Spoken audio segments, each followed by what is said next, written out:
വിശ്വാസികളെ, സഹോദരന്മാരെ, സഹോദരിമാരെ, അള്ളാഹുവിന്റെ മഹത്തായ തൗഫീഖ് കൊണ്ട് പരിശുദ്ധമായ റമദാൻ മാസം പൂർത്തിയാക്കി പെരുന്നാളിലേക്ക് നമ്മൾ പ്രവേശിച്ചു. പെരുന്നാളിനെ സംബന്ധിച്ചിടത്തോളം 2 ജുമുഅകളിൽ പങ്കെടുക്കാൻ നമുക്ക് അല്ലാഹു സുബ്ഹാനഹു വ തആല തൗഫീഖ് നൽകിയിട്ടുണ്ട്. ഇസ്ലാമിലെ ആഘോഷം എന്ന് പറഞ്ഞാൽ മറ്റുള്ളവർ കൊണ്ടാടുന്നത് പോലെയുള്ള അടിച്ചുപൊളിയുടെ ആഘോഷങ്ങളല്ല, മറിച്ച് പരിശുദ്ധമായ ദീനിലെ ആഘോഷം ആരാധനകൾക്ക് പ്രാധാന്യം നൽകിക്കൊണ്ടുള്ളതാണ്.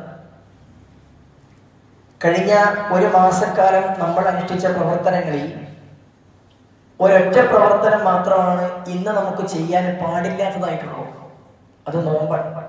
പെരുന്നാൾ ദിവസം നോമ്പെടുക്കൽ ഹറാമാണ്, നോമ്പെടുക്കാൻ പാടില്ല. എല്ലാവരും സന്തോഷത്തിൽ പങ്കാളികളാകണം എന്നതിനാണ് നമ്മൾ ഫിത്ർ സക്കാത്തൊക്കെ പാവപ്പെട്ടവർക്ക് വിതരണം ചെയ്തത്. എന്നാൽ കഴിഞ്ഞ 1 മാസക്കാലം ഉണ്ടായിരുന്ന എല്ലാ പ്രവർത്തനങ്ങളും ഇന്നും നമുക്കുണ്ട്. അതിൽ ചിലത് അധികമാണ് പെരുന്നാളിന്റെ പ്രത്യേകത. സാധാരണ ദിവസങ്ങളിൽ ഇല്ലാത്ത രൂപത്തിൽ ഒരു നമസ്കാരം നമുക്ക് അധികമാണ്. ആ നമസ്കാരത്തിൽ തന്നെ സാധാരണ നമസ്കാരങ്ങളിൽ ഇല്ലാത്ത രൂപത്തിൽ തക്ബീറുകൾ 12 തക്ബീറുകൾ അധികമാണ്. അതേപോലെ തന്നെ ആ നമസ്കാരത്തിന് ശേഷം ഒരു ഖുതുബയും നമുക്ക് അധികമായി ചെയ്തത് അള്ളാഹുവിലേക്ക് കൂടുതൽ അടുക്കുക എന്നുള്ളതാണ് ഇസ്ലാമിന്റെ ആരാധനയുടെ അടിസ്ഥാനം എന്ന് പറഞ്ഞാൽ. ആ ആരാധനകളിൽ കൂടുതൽ അള്ളാഹുവിലേക്ക് മത്സരിക്കണം എന്ന ചിന്തയാണ് ഈദ് നമുക്ക് നൽകുന്നത്. അറബിയിൽ ഈദ് എന്ന പദത്തിന്റെ അർത്ഥം മടക്കം എന്നാണ്. ആദ എന്ന പദത്തിൽ നിന്നാണ് ഈദ് എന്നത് വന്നത്. മടക്കമാണ്. നമ്മൾ ഇത്രയും ചെയ്ത പ്രവർത്തനത്തിലേക്ക് തന്നെ വീണ്ടും മടക്കമാണ് ഈദിലൂടെ ഉണ്ടാകേണ്ടത്. അതല്ലാതെ നമ്മൾ 1 മാസം നിർത്തിവെച്ചതിലേക്ക് തിന്മകളിലേക്കുള്ള മടക്കം ഒരിക്കലും ആയിത്തീരുവാൻ പാടില്ല. സാധാരണ നമ്മുടെ നാട്ടിലെ ആളുകളുടെ അവസ്ഥ അങ്ങനെയാണ്. അവരുടെ ഈദ്, അവരുടെ മടക്കം റമദാനിന് മുമ്പ് അവർ എങ്ങനെയായിരുന്നോ അതേ അവസ്ഥയിലേക്ക് തിരിച്ചു പോക്കണം. അങ്ങനെ ഒരിക്കലും നമ്മൾ ആകുവാൻ പാടില്ല.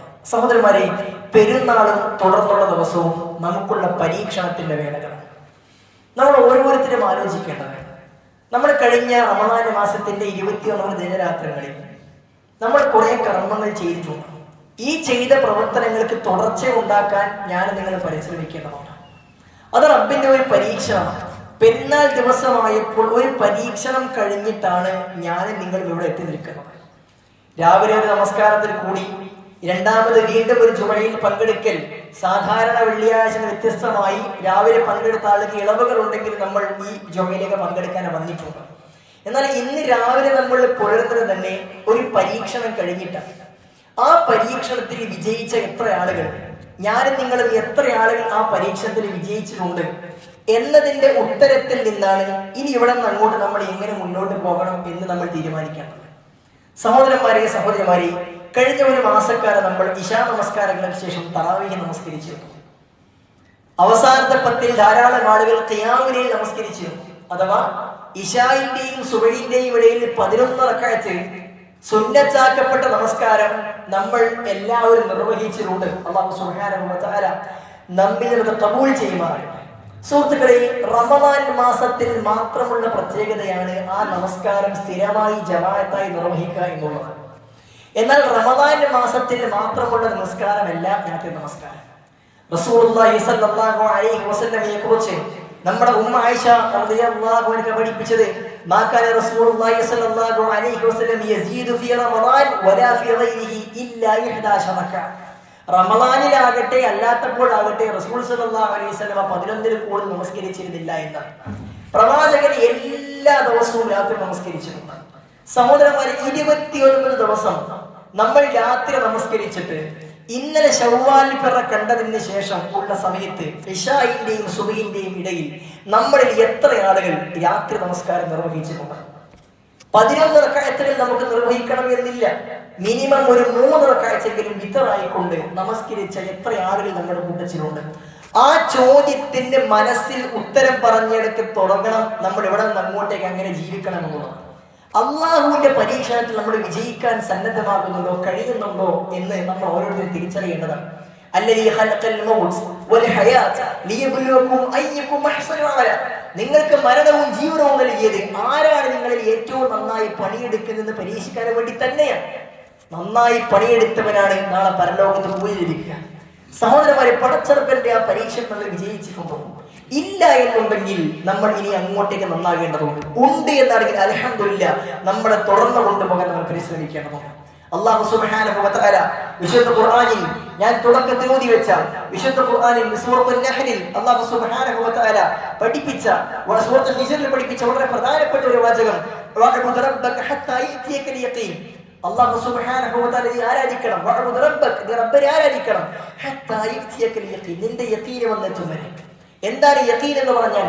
പണ്ഡിതന്മാർ പഠിപ്പിക്കുന്നത് യഖീൻ യഅനി അൽ മൗത്ത്, മരണമാണ്. നമ്മുടെ മരണം നമ്മളിലേക്ക് പിടികൂടുന്നതിന് മുമ്പ് സഹോദരന്മാരെ സഹോദരിമാരെ നമ്മൾ അതുവരെ നമ്മൾ ഇബാദത്ത് വെച്ചുകൊണ്ടേയിരിക്കണം. ഒരിക്കലും ആരാധനകൾക്ക് ഒരു ഫുൾ സ്റ്റോപ്പ് ഇല്ല. ഫുൾ സ്റ്റോപ്പ് പോയിട്ട് ഒരു കോമ പോലും ഇല്ല എന്നാണ് യാഥാർത്ഥ്യം. ആരാധനകൾ തുടർന്നുകൊണ്ടേയിരിക്കേണ്ടതാണ്. അത് എപ്പോഴും അതിന് പ്രത്യേകമായ അവസ്ഥകൾ അതിന് ഇളവില്ല. പെരുന്നാളായി കഴിഞ്ഞാൽ പള്ളിയിലേക്ക് പോകേണ്ട എന്നില്ല.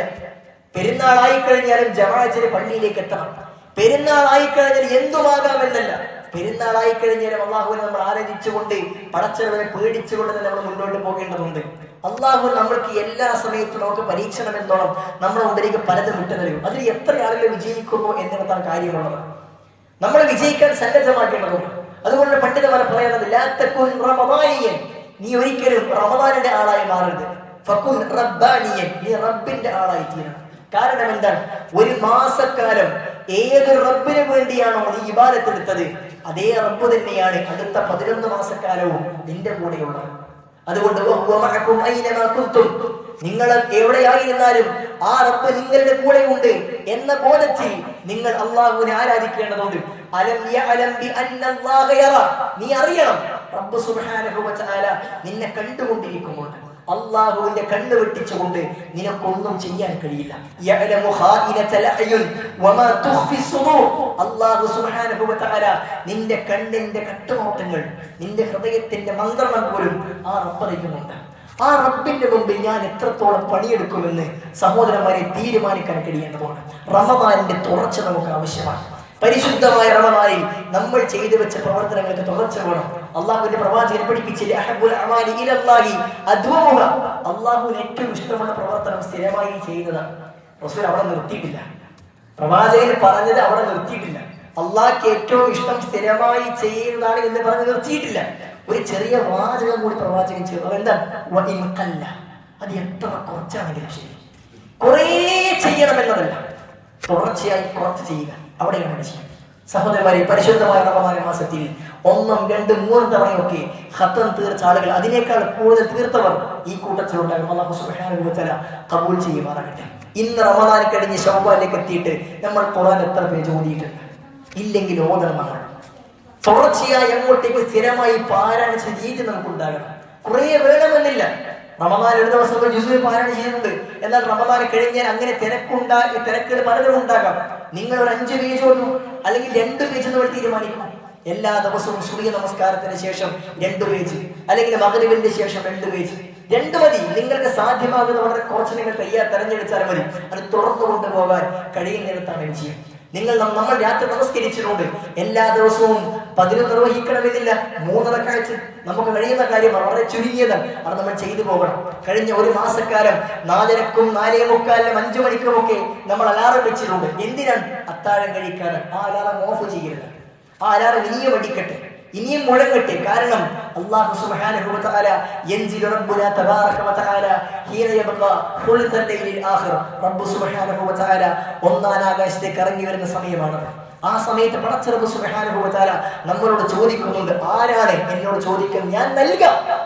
പാപമോചനം തേടുന്നവരെ ഞാൻ പുറത്തു കൊടുക്കാം എന്ന് പടച്ച റബ്ബ് സുബ്ഹാനഹു വ തആല ചോദിക്കാൻ വേണ്ടി വരുന്ന സമയമാണ്. ആ സമയത്ത് വീണ്ടും അലാറം നമ്മൾ അടിച്ചാൽ എഴുന്നേൽക്കണം. എന്നിട്ട് റബ്ബ് സുബ്ഹാനഹു വ തആലക്ക് വേണ്ടി ഒരു 3 റക്അത്ത് നമസ്കരിക്കാൻ നമ്മൾ സന്നദ്ധമാകണം.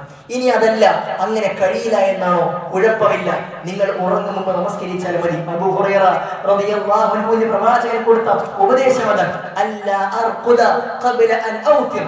ഒറ്റയാൾക്ക് മുമ്പ് കിടന്നുറങ്ങാൻ പാടില്ല എന്ന്. നമ്മൾ തറാവീഹ് നമസ്കരിച്ചതുപോലെ ഇശാ നമസ്കാരത്തിന് ശേഷം അതിന്റെ സുന്നത്തും കഴിഞ്ഞിട്ട് 3 റക്അത്ത് നമസ്കരിച്ച് നിങ്ങൾ പിരിഞ്ഞു പോയാൽ മതി, അല്ലെങ്കിൽ ഉറങ്ങുമ്പോൾ നമസ്കരിച്ചാൽ മതി. ഒരു തുടർച്ച നമുക്ക് ആവശ്യമാണ്. ഒരിക്കലും അവസാനിപ്പിക്കുന്ന സഹോദരന്മാരെ, സ്വതക്ക ഒരിക്കലും അവസാനിപ്പിക്കേണ്ടതല്ല. റമദാൻ മാസത്തിൽ പല പിരിവുകാരും നമ്മുടെ മുമ്പിലേക്ക് വന്നപ്പോൾ പണം നമ്മൾ കൊടുത്തിരുന്നു. അതിന്റെ തുടർച്ച പ്രവാചകനെ പഠിപ്പിച്ചു. പെരുന്നാൾ ദിവസത്തിൽ നിങ്ങൾ പണം കൊണ്ടുവരണം, നിങ്ങൾ സ്വതക്ക നൽകണം. പ്രവാചകനെ പ്രത്യേകം ഉപദേശിച്ചു പെരുന്നാൾ ഖുതുബയിൽ സ്വതക്ക നൽകാൻ വേണ്ടിയിട്ട്. കാരണം എന്ന് തുടർച്ച ആവശ്യമുണ്ട് എന്ന് അള്ളാഹുവിന്റെ പ്രവാചകൻ സല്ലല്ലാഹു അലൈഹി വസല്ലമ നമ്മളെ പഠിപ്പിക്കുന്നു. സഹോദരന്മാരെ, അങ്ങനെ തുടർച്ച നമുക്ക് ആവശ്യം. സഹോദരന്മാരെ, നമ്മുടെ പ്രവർത്തനങ്ങൾക്ക് തുടർച്ച ആവശ്യമാണ്.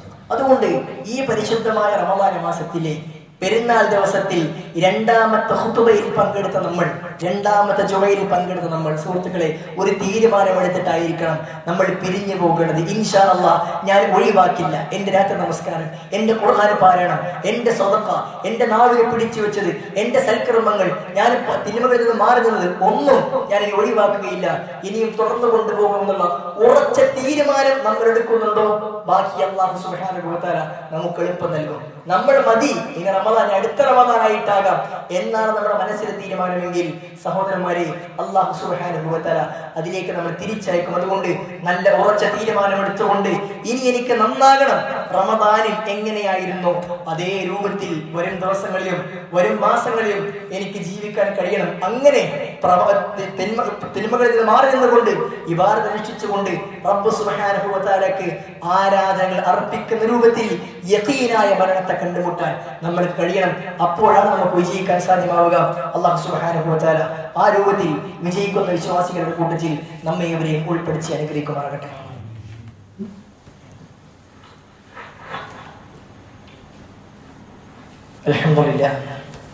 അൽഹംദുലില്ലാഹി റബ്ബിൽ ആലമീൻ. اللهم صل وسلم وبارك على محمد وعلى ال محمد. അല്ലാഹു സുബ്ഹാനഹു വ തആലയെ സൂക്ഷിച്ചും ശ്രദ്ധിച്ചും ജീവിക്കണമെന്ന് ഒരിക്കൽ കൂടി ഓരോരോ ചെയ്യും ഉണർത്തുകയാണ് ഉപദേശിക്കുക. സഹോദരന്മാരെ, പരിശുദ്ധമായ റമദാൻ മാസത്തിൽ നമ്മൾ അനുഷ്ഠിച്ച കർമ്മങ്ങൾക്ക് തുടർച്ചയുണ്ടാകണം. അത് നമ്മൾ റമദാനോടുകൂടി അവസാനിപ്പിക്കരുത് എന്നാണ് നമ്മൾ സൂചിപ്പിച്ചത്. ഈ ചെയ്ത പ്രവർത്തനങ്ങൾ തുടർച്ചയ്ക്ക് വേണ്ടി പ്രവാചകൻ സല്ലല്ലാഹു അലൈഹി വസല്ലം റമദാൻ മാസത്തിലെ നോമ്പിന്റെ പരിപൂർണമായ കൂലി നമുക്ക് കിട്ടാൻ വേണ്ടി ഒരു സുന്നത്ത് കൂടി പ്രവാചകൻ പഠിപ്പിച്ചിട്ടുണ്ട്. ഇമാം മുസ്ലിം റഹ്മത്തുള്ളാഹി അലൈഹി അവിടുത്തെ സ്വഹീഹിലും മറ്റുള്ള പണ്ഡിതന്മാരൊക്കെ മുഹദ്ദിസുകളൊക്കെ അവരുടെ സുന്നനിൽ കൊണ്ടുവന്ന അബൂ അയ്യൂബ് അൽ അൻസാരി റളിയല്ലാഹു അൻഹു ഉദ്ധരിച്ച ഹദീസിൽ കാണാം, റസൂലുള്ളാഹി സ്വല്ലല്ലാഹു അലൈഹി വസല്ലം പറഞ്ഞു, മൻ സാമ റമദാൻ, ആരെങ്കിലും റമദാൻ മാസത്തിൽ നോമ്പെടുത്തു, റമദാനിൽ പരിപൂർണമായി നോമ്പെടുത്തു, അതിനുശേഷം റമദാനിലെ നോമ്പിനെ തുടർന്നുകൊണ്ട് ശവ്വാൽ മാസത്തിൽ അവൻ 6 നോമ്പ് അനുഷ്ഠിക്കുകയും ചെയ്താൽ അവൻ ഒരു വർഷക്കാലം നോമ്പെടുത്തതിന് തുല്യമാണ് എന്ന് പണ്ഡിതന്മാർ ഈ ഹദീസിനെ വിശദീകരിച്ചു. ഒരു നന്മക്ക് 10 കൂലിയാണ്. ഒരു നന്മക്ക് 10 കൂലിയാണ്. റമദാൻ മാസത്തിൽ ഒരു മാസത്തിലെ കർമ്മങ്ങൾക്ക് 10 കൊണ്ട് കുടിച്ചാൽ 300 കൂലിയാണ്. 6 ദിവസത്തിൽ ചെയ്താൽ 6നെ 10 കൊണ്ട് കുടിച്ചാൽ 360. അറബി മാസം അനുസരിച്ച് കൊണ്ട് 360 താഴെ ദിവസമാണ് ഒരു വർഷത്തിലുള്ളത്. അങ്ങനെയാണ് ഒരു കൊല്ലത്തെ കൂലി നമുക്ക് കിട്ടുക. സഹോദരന്മാരെ, റമദാൻ നമ്മൾ നോമ്പെടുത്തിട്ടുണ്ട്. ഇനി ഒരു കൊല്ലം മൊത്തം നോമ്പെടുത്ത് കൂലി കിട്ടണോ? ശവ്വാലിലെ 6 ദിവസം നോമ്പുകൾ കൂടി നമ്മൾ അനുഷ്ഠിക്കേണ്ടതുണ്ട്. ശവ്വാൽ മാസത്തിലെ നോമ്പ് എടുക്കുന്ന വിഷയത്തിൽ 2-3 കാര്യങ്ങൾ സഹോദരന്മാരെ നമ്മൾ ശ്രദ്ധിക്കാറുണ്ട്. ഒന്ന്, ശവ്വാൽ മാസത്തിൽ എത്രയും വേഗം നോമ്പെടുത്ത് പൂർത്തിയാക്കലാണ് നല്ലത്. എത്രയും, കാരണം റമദാൻ മാസത്തിൽ നമ്മൾ നോമ്പെടുത്ത ഒരു തുടർച്ചയൊന്നും ചെയ്യാൻ വേണ്ടി സാധ്യമാകും. എന്നാൽ ചില പണ്ഡിതന്മാർക്ക് അഭിപ്രായപ്പെട്ടിച്ചുകൊണ്ട് ശവ്വാൽ 3-ന് ശേഷമാണ് നോമ്പെടുക്കേണ്ടത്. കാരണം ആദ്യത്തെ 3 ദിവസം റമദാൻ കഴിഞ്ഞാൽ പിന്നെ 3 ദിവസം ഭക്ഷണത്തിന്റെയും ആഘോഷത്തിന്റെയും സന്തോഷത്തിന്റെയും ദിവസങ്ങളാണ്. നമ്മൾ കുടുംബ വീടുകൾ സന്ദർശിക്കും, അവിടെയൊക്കെ നമുക്ക് പറഞ്ഞ് തിന്നാനൊക്കെ ഉണ്ടാക്കി തരും. നോമ്പെടുത്തിട്ടാണെങ്കിൽ നമ്മൾ പിന്നെ സ്നേഹപൂർവ്വം മാറ്റി വെക്കേണ്ടി വരും. അതുകൊണ്ട് 3 ദിവസങ്ങൾക്ക് ശേഷം നിങ്ങൾ തുടർച്ചയായി നോമ്പെടുത്താലും മതി. അതല്ല, തൊട്ട് ശേഷം ഉടൻ തന്നെ നോമ്പെടുക്കൽ അനുവദനീയമാണ് എന്ന് മറ്റു പണ്ഡിതന്മാരെ പഠിപ്പിച്ചിട്ടുണ്ട്. നമുക്ക് ഏതാണ് സൗകര്യം പറഞ്ഞു അങ്ങനെ ചെയ്യാം. ഇനി അതൊന്നുമല്ല എന്നുണ്ടെങ്കിൽ ശവ്വാൽ മാസം കഴിയുന്നതിന് മുമ്പ് 6 ദിവസം നോമ്പെടുത്താൽ മതിയാകും. പക്ഷെ നമ്മൾ പിന്നീട് വൈകിപ്പിച്ചു കഴിഞ്ഞാൽ നമ്മൾക്ക് മറ്റെന്തെങ്കിലും കാരണങ്ങൾ കൊണ്ട് നോമ്പെടുക്കാൻ സാധ്യമാകാതിരിക്കുകയും പിന്നെ ആ പുണ്യം നഷ്ടപ്പെടുകയും ചെയ്യുമെന്ന് നമ്മൾ മനസ്സിലാക്കുന്നത് തന്നെ ഒരിക്കലും നമ്മൾ ആ 6 നോമ്പ് നഷ്ടപ്പെടുത്തരുത്. രണ്ടാമതായി ശ്രദ്ധിക്കേണ്ട വിഷയം, റമദാൻ മാസത്തിൽ ഏതെങ്കിലും നോമ്പ് നമുക്ക് നഷ്ടപ്പെട്ടിട്ടുണ്ടെങ്കിൽ പ്രവാചകൻ സല്ലല്ലാഹു അലൈഹി വസല്ലം ഹദീസ് ദർബാൻ സാമ റമളാൻ തുമ്മ അത്ബഅഹു സിത്തൻ മിൻ ശവ്വാൽ. ആ റമളാൻ മാസത്തിലെ നോമ്പിനെ ശവ്വാലിലെ 6 നോമ്പുകൾ തുടർത്തണം. അപ്പോൾ റമളാൻ മാസത്തിൽ നമുക്ക് ഏതെങ്കിലും നോമ്പ് വിട്ടുപോയിട്ടുണ്ടെങ്കിൽ നമ്മൾ ആദ്യം ആ നോമ്പ് ഖളാ വീട്ടുകയാണ് വേണ്ടത്. അതിനുശേഷമാണ് ശവ്വാലിന്റെ 6 നോമ്പ് എടുക്കേണ്ടത്. സാധാരണ ബൈനോമ്പ് എന്ന പേരിൽ ശവ്വാൽ 6 നോമ്പിന്റെ കൂടെ റമദാനിലെ നോമ്പ് ഖളാ വീട്ടുന്ന ആ ശീലം നമ്മുടെ നാട്ടിൽ ആളുകൾക്കുണ്ട്. അങ്ങനെ ചെയ്യാം, പക്ഷെ അവർക്ക് കൂലി നഷ്ടപ്പെട്ടു പോകും. അവർക്ക് ആ നോമ്പിന്റെ കൂടെ ഫർദ് നോമ്പിന്റെ നിയ്യത്ത് വെച്ചാൽ ഫർദ് നോമ്പിന്റെ ഖളാ മാത്രമായി തീരും. ഈ കൂലി അവർക്ക് നഷ്ടപ്പെടും. ആദ്യം ഫർദ് നോമ്പ് വേറെ ഖളാ വീട്ടുകയും പിന്നെ ശവ്വാലിന്റെ 6 നോമ്പ് നോട്ട് വീട്ടുകയും ചെയ്യും. സ്ത്രീകളൊക്കെ ഈ വിഷയം പ്രത്യേകം ശ്രദ്ധിക്കണം. ഇനി ഒരാൾക്ക് ശവ്വാൽ മാസത്തിൽ നോട്ട് വീട്ടാൻ കഴിയാത്തത്ര നോമ്പ് റമദാനിൽ വിട്ടുപോയിട്ടുണ്ടെങ്കിൽ അവർ ശവ്വാൽ മാസത്തിന്റെ നോമ്പ് ആദ്യം നോട്ട് വീട്ടുക, പിന്നെ സൗകര്യപ്രദമായ രൂപത്തിൽ അവർക്ക് റമദാനിലെ നോമ്പ് നോട്ട് വീട്ടാവുന്നത്. ഏതായിരുന്നാലും നമ്മൾ ഒരിക്കലും ഈ ശവ്വാലിലെ 6 നോമ്പ് നഷ്ടപ്പെടുത്തരുത്, അതിന്റെ കൂലിയും നമ്മൾ നഷ്ടപ്പെടുത്തരുത് എന്നാണ് സൂചിപ്പിക്കാനുള്ളത്. നമ്മൾക്ക് ഈ നന്മയുടെ തുടർച്ചയാണ് അള്ളാഹുവിന്റെ പ്രവാചകൻ സല്ലല്ലാഹു അലൈഹി വസല്ലം ഇതിലൂടെയൊക്കെ പഠിപ്പിച്ചു തരുന്നത്. ഈ നോമ്പിന് പുറമെ തിങ്കളും വ്യാഴവും ഓരോ മാസത്തിലെയും 3 ദിവസവും ഒക്കെ നമുക്ക് നോമ്പുകൾ പ്രവാചകൻ സല്ലല്ലാഹു അലൈഹി വസല്ലം പഠിപ്പിച്ചിട്ടുണ്ട്. അതൊക്കെ കഴിവിന്റെ പരമാവധി ശീലമാക്കാൻ നമ്മൾ ശ്രദ്ധിക്കേണ്ടതുണ്ട്. റബ്ബ് സുബ്ഹാനഹു വ തആല ആ രൂപത്തിൽ നന്മകളിൽ മത്സരിക്കാനുള്ള തൗഫീഖ് നമ്മൾക്ക് ഏവർക്കും നൽകി അനുഗ്രഹിക്കുമാറാകട്ടെ.